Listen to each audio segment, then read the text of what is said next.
Here is another reality check. If the governments all around the world are effectively bankrupt, what do you think the government's most important asset is? In case of oil-rich economies, it is clearly oil. But in case of economies that depend on all kinds of manufacturing and consumer consumption, it is actually the taxpayer, because tax revenue is the single most important cash flow generator for a government.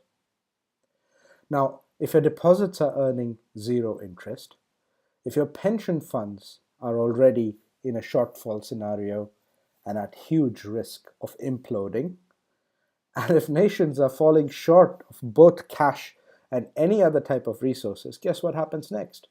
War. And if you've been watching news, governments have been ramping up their rhetoric, and with some or the other excuse, war becomes a big business to revive or try to revive the economy.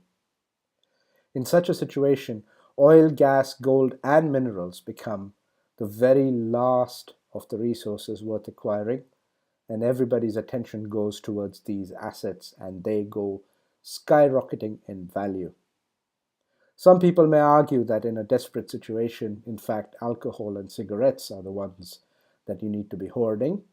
While that may be true, it is much easier and much more sensible to do what a central bank does.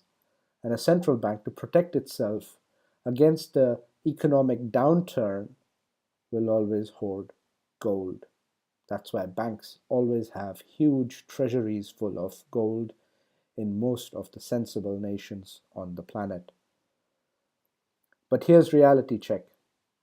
If you want to protect your own household, you need not only more income, but you need something that is reliable as a physical asset to own personally if you must liquidate at some point in the future in order to pay for goods and services in a collapsing economy. This is why we advise you must have gold and silver as a part of a diversified portfolio of assets. At least some of your wealth, maybe just 5 to 10% of all your cash, should be held in physical precious metals as a protection against what could go wrong with both the banking system and also the currencies. Please continue to watch this series.